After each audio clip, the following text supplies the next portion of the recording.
For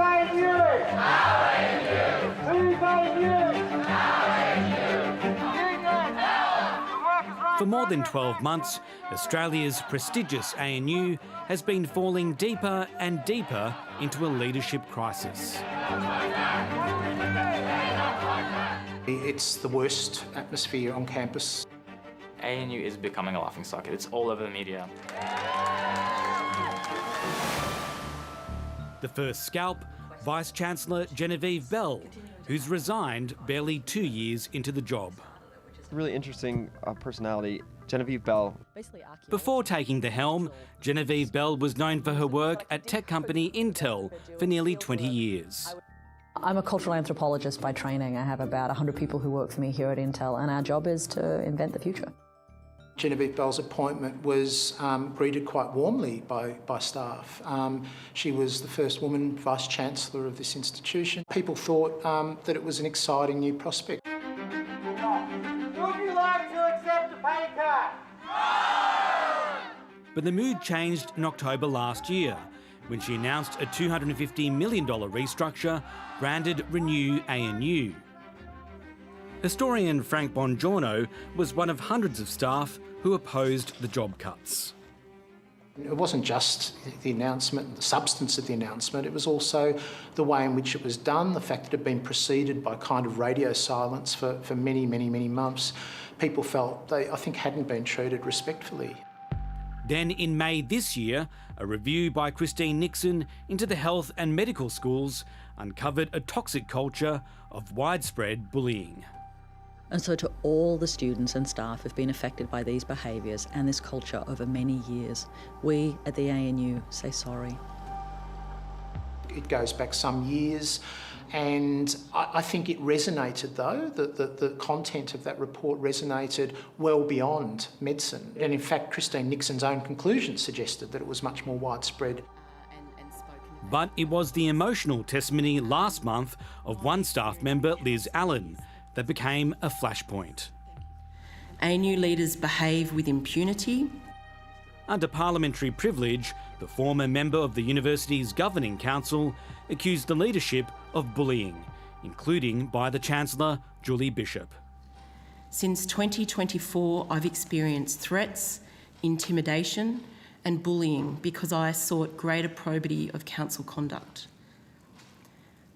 I was bullied into near suicide.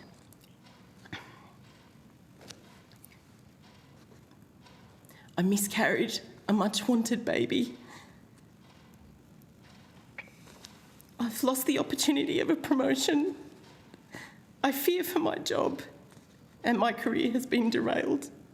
Liz Allen is a much loved and admired staff member here, and I think a lot of people were very upset by what they saw that day. Not only Liz Allen's testimony, but the testimony of others had an absolutely explosive effect.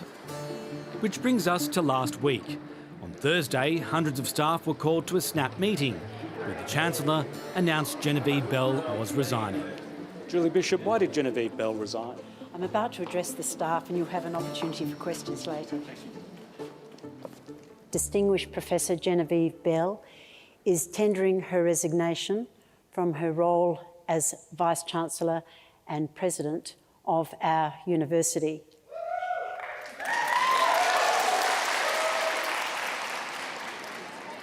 What were your conversations with Genevieve Bell before she resigned? Did you put any pressure on her to go?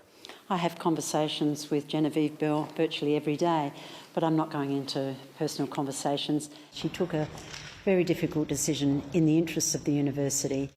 And Julie Bishop confronted the bullying claims against her. I reject the allegations that I heard for the first time on the 12th of August that I have treated any staff at ANU with anything other than the greatest respect and civility and courtesy. There are no grounds for me to stand aside. Genevieve Bell's sudden departure hasn't persuaded some music students who are continuing to protest the changes. Her resignation does not automatically mean that every change that we are fighting against is automatically cancelled. A lot of the courses that we're having for 2026 and onwards are going to be watered down compared to what we have now, and so that is currently going to affect our degrees in, a huge way. On paper, it says it's all going to be fine, but we don't know. We don't know what we're going to get. So you're not going to back down? No, absolutely not. I don't think anyone at the School of Music wants to back down at all. We've already come this far. No. We're going to keep fighting.